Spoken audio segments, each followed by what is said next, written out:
Welcome दोस्तों at my YouTube channel the humanities. मैं N K Jindran आप सभी का हमारे पब्लिक क्वेश्चन सीरीज़ में तहे दिल से स्वागत करता हूं। दोस्तों आज हम पब्लिक क्वेश्चन में यानी जनता के क्वेश्चन, जनता का सवाल में एक ऐसे मुद्दे की चर्चा करने जा रहे हैं जो 365 दिन और 24 घंटे लगातार चर्चा में बना रहता है और बहुत संवेदनशील मुद्दा है, सेंसिटिव इशू है और कंट्रोवर्शियल भी है। अनफॉर्चुनेट थिंग ये है कि इस मुद्दे पर लोग बात करना नहीं चाहते क्योंकि उन्हें लगता है कि अगर इस पर बात करेंगे तो उन पर शक किया जाएगा और अपने आप पर कोई शक करवाना नहीं चाहता, अपने आप को संदेह के घेरे में कोई डालना नहीं चाहता है, इसलिए इस पर कोई बात ही नहीं करता और ये इशू धरा का धरा रह जाता है। लेकिन दूसरी तरफ सिक्के का दूसरा पहलू ये भी है कि इस मुद्दे पर लोगों की बुनियादी समझ है ही नहीं। और वो क्या है आप काफ़ी देर से सोच रहे होंगे, वो है देशभक्ति, राष्ट्रभक्ति। तो चलिए शुरू करते हैं। आज हम जान रहे हैं कि देशभक्ति क्या होती है या राष्ट्रभक्ति क्या होती है। इसे पैट्रियटिज्म या नेशनलिज्म भी कह देते हैं। हालांकि इन दोनों में फ़र्क होता है, लेकिन फ़र्क की बात कभी किसी और दिन करेंगे। आज हम इस पर एक बुनियादी समझ बनाना चाहते हैं कि आखिर ये देशभक्ति या राष्ट्रभक्ति होती क्या है, ये पैट्रियटिज्म होता क्या है, या इसे हम नेशनलिज्म में शामिल करते हैं तो ये क्या होता है। जानने की इसलिए ज़रूरत है क्योंकि लोग अपने आप को देशभक्त या राष्ट्रभक्त कहते तो हैं, लेकिन बुनियादी भूल कर जाते हैं। और पिछले कुछ सालों में हम लगातार इस बात की ओर देख रहे हैं कि हमारे यहाँ ये सवाल बहुत उठ रहा है। किसी को राष्ट्रभक्त कह देते हैं तो किसी को राष्ट्रद्रोही कह देते हैं, किसी को देशभक्त कह देते हैं तो किसी को देशद्रोही कहकर पुकारा जाता है। तो इन दोनों के बीच में बुनियादी भेद क्या है? ये देशद्रोह और ये देशभक्ति, ये राष्ट्रद्रोह और ये राष्ट्रभक्ति। देखो, इस मुद्दे पर सवाल बहुत सारे हो सकते हैं। किसके नज़र में कौन देशद्रोही है, कौन देशभक्त है। किसी के नज़र में कोई राष्ट्रभक्त हो सकता है, कोई राष्ट्रद्रोही भी हो सकता है। अपने आप को कोई देशभक्त कह सकता है तो कोई दूसरा देखने वाला उसे देशद्रोही भी कह सकता है। ये मुद्दा कहाँ से आया, क्यों आया, कहाँ से चलना है, इसकी खामियां क्या है, बहुत सारे इसके डायमेंशंस हो सकते हैं। हम उसकी बात नहीं करेंगे। हम आज बात करेंगे कि वाकई हम अपने आप को जो देशभक्त कहते हैं, राष्ट्रभक्त कहते हैं, क्या हम हैं? इस मुद्दे पर हम आज समझ बनाने की कोशिश करेंगे। तो चलिए शुरू करते हैं। तो देखिए, ये देशभक्ति या राष्ट्रभक्ति, हमने एक वीडियो में बात की थी कि देश क्या होता है या राष्ट्र क्या होता है और ये कहाँ से कॉन्सेप्ट आया। तो मैं शुरू से शुरू करता हूँ कि जहाँ से मानव ने सभ्यता की दौड़ में आगे बढ़ना शुरू किया। देखिए, हम जो है, हमारे यहाँ पहले कोई देश का कॉन्सेप्ट नहीं था। ज़मीन थी इस धरती पर और जहाँ जिसका मन किया, जहाँ जिसको सूट हुआ, वो वहाँ रहना शुरू कर दिया। धीरे धीरे हमने समाज में रहना शुरू किया, परिवार बनाया, समाज बनाया और एक जगह इकट्ठा रहना शुरू किया। फिर वक्त के साथ आगे बढ़ते गए और हमारी बहुत सारी ज़रूरतें थी और हमें सुरक्षा का ख्याल था। इसके मद्देनज़र हमने एक भूभाग पर परमानेंट रहना शुरू किया और वहाँ धीरे धीरे एक देश का कॉन्सेप्ट शुरू हुआ, एक बाउंड्री लाइन कि ये मेरा एरिया है, ये उनका है, ये उनका, ताकि उस बाउंड्री लाइन में रहने वाले लोगों के बीच उनकी ज़रूरतों को पूरा किया जाए और उनकी सुरक्षा की जाए और एक अपनेपन का भाव वहाँ समाने लगा। तो वहाँ से एक देश का कॉन्सेप्ट है और यही देश में रहने वाले लोग जब सब अपने आप को एक मानने लगे वो इसी भावना से प्रेरित हों कि हम सब एक हैं और एक साथ हमें रहना चाहिए, तो उसे राष्ट्र कह देते हैं। तो देशभक्ति या राष्ट्रभक्ति होती क्या है कि जो अपना देश है उसके प्रति समर्पण भाव। देखिए, भक्ति माने क्या होता है? समर्पण, डिवोशन। हमारे यहाँ तो प्राचीन इतिहास से लेकर आज तक डिवोशन ही चल रहा है। भक्ति मूवमेंट भी चले हैं कई दौर में, और पैरेलल जो है सूफी मूवमेंट भी चले हैं। तो ये भक्त होते क्या है? भक्त का मतलब अपने आप को समर्पण करने वाला व्यक्ति, और भक्ति का मतलब ऐसा भाव है जहां आप जो है अपने आप को उस व्यक्ति के लिए या उस चीज के लिए पूरी तरह समर्पित कर देते हैं, जहां अपना वजूद कोई माने नहीं रखता। आप अपने आप को पूरी तरीके से उसके हवाले कर देते हैं और उसका कहना और उसकी मर्जी ही आपकी किस्मत बन जाती है। इसी समर्पण के भाव को भक्ति कहते हैं, और ये जब देश के लिए हो तो इसे देशभक्ति कहते हैं। अब देखिए आप कि हम देश किसे कहते हैं। तो देश जो है वो सिर्फ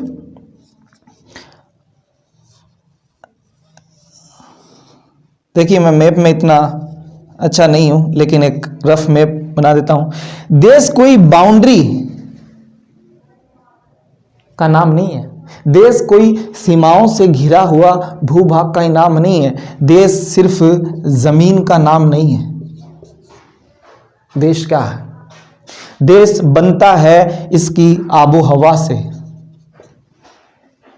देश बनता है इसके पर्वतों से, यानी पहाड़ों से, पठारों से, मैदानों से। देश बनता है इसके जंगलों से, देश बनता है इसके रेगिस्तान से, देश बनता है इसकी मिट्टी से, देश बनता है यहाँ रहने वाले पशु पक्षियों से, जानवरों से, देश बनता है यहाँ झीलों से, झरनों से, देश बनता है इसके बगीचों से। इन तमाम बातों में देश छुपा है। और हमारे यहाँ हाल ही जो आप मॉब लिंचिंग की घटनाओं को देखते हैं, तो क्या आपको लगता है कि हम देशभक्त हैं? हम एक नारे के लिए, एक जय जयकार करने के लिए हम किसी को जान से मार देते हैं। क्या ये देशभक्ति आपको कहीं भी रेशनली सही नजर आती है? अगर तार्किक तौर पर सोचा जाए तो क्या ये देशभक्ति है? देशभक्ति तो इन सब से मोहब्बत करना है। तो क्या आपको लगता है किसी इंसान को मारकर हम अपने आप को देशभक्त प्रूफ कर सकते हैं? नहीं। देखिए, देशभक्ति है क्या? देशभक्ति जो है अपने देश के लिए, अपने राष्ट्र के लिए समर्पण का भाव है। आप उसकी प्रगति के लिए, आप अपने देश की प्रगति के लिए अपने आप को पूरी तरह समर्पित कर दें।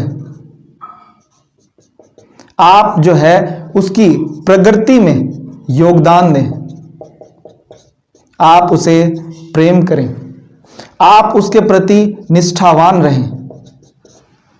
यह देशभक्ति है। और देश का वक्त मैंने बता दिया, सिर्फ ये बाउंड्री का नहीं है। देश का मतलब इन तमाम चीजों को एक साथ में रखना है।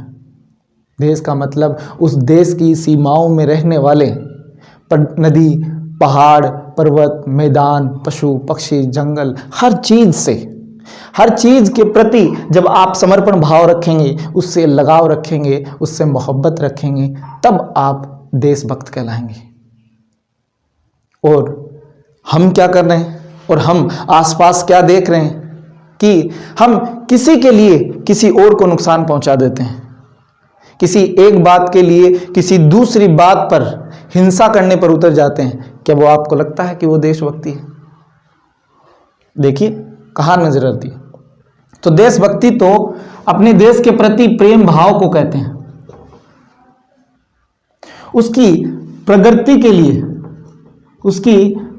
के लिए आप प्रयत्नशील रहें, आप कोशिश करते रहें, वो देशभक्ति है।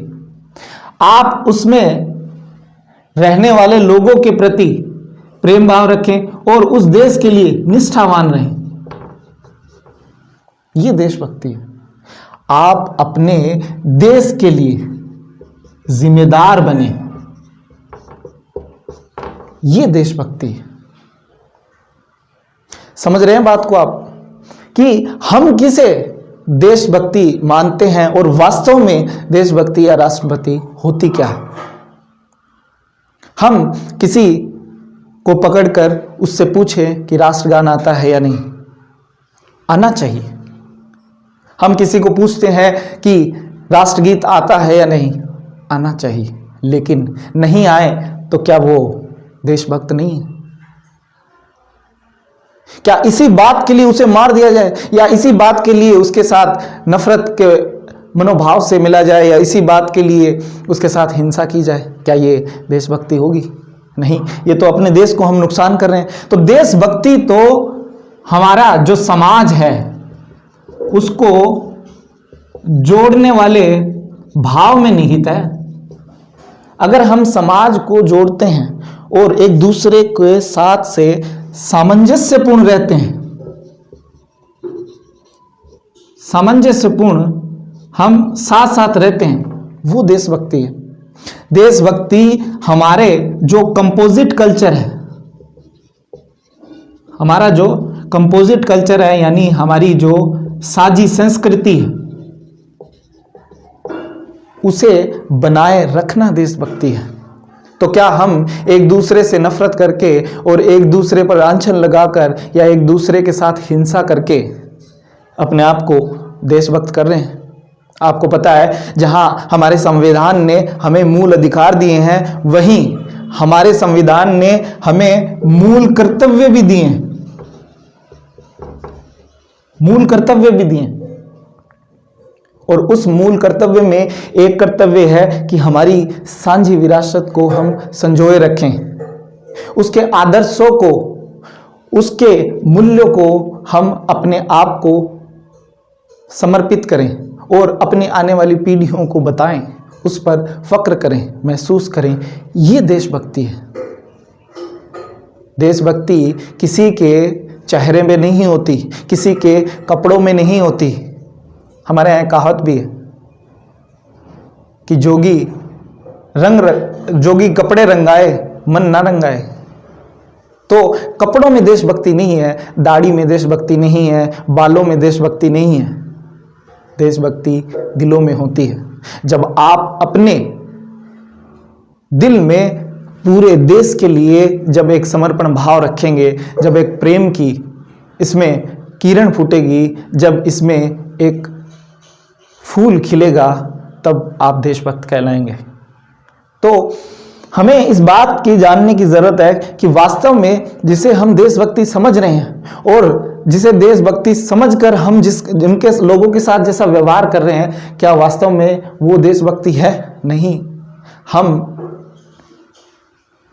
किसी एक अच्छे शब्द को पकड़कर उसकी आड़ में अपनी बुराइयों को, अपनी कुंठाओं को, अपनी नफरतों को आगे बढ़ाने की कोशिश कर रहे हैं, और ये हमारे देश के लिए ही नुकसानदेह है। और ये देशभक्ति नहीं है, यही देशद्रोह है। असल में यही देशद्रोह है। समाज को तोड़ना ही तो देशद्रोह है। समाज को पहुंचाने वाली बात को आप जो है चारों तरफ फैला दें, यही तो देशद्रोह है। तो देशभक्त वास्तव में क्या होता है? असल देशभक्त वो बनिए और हमारे देश को आगे बढ़ाने में अपना बहुमूल्य योगदान दीजिए, और यही हमारे देश को आगे पहुंचाएगा, और यही हमारे देश के प्रति हमारी जो जिम्मेदारी है वो पूरा करने में हमें मदद करेगा। तो मुझे पूरी उम्मीद है कि एक देशभक्त क्या होता है, इस बात की आपको समझ बन गई होगी, और ये समझ बनना भी ज़रूरी है और हमारे ध्येय को भी मैच करता है। हमारा ध्येय क्या है? ज़िंदगी जो है आसान हो, सरल होनी चाहिए, कंफर्टनेस में गुजरनी चाहिए। उसके लिए क्या चाहिए? समझ चाहिए। और समझ के लिए क्या चाहिए? इन तमाम बातों को जानना ज़रूरी है। इसीलिए आज हमने इस पर बात की। इस बात को आप समझ गए हों और आपको ये बात ठीक लगे तो शेयर करना ना भूलिएगा, और लाइक और सब्सक्राइब तो आप कर ही देंगे यकीनन। जल्दी ही हम एक नए कॉन्सेप्ट और नए क्वेश्चन के साथ फिर मिलेंगे। इतने में मुझे दीजिए इजाज़त। शुक्रिया।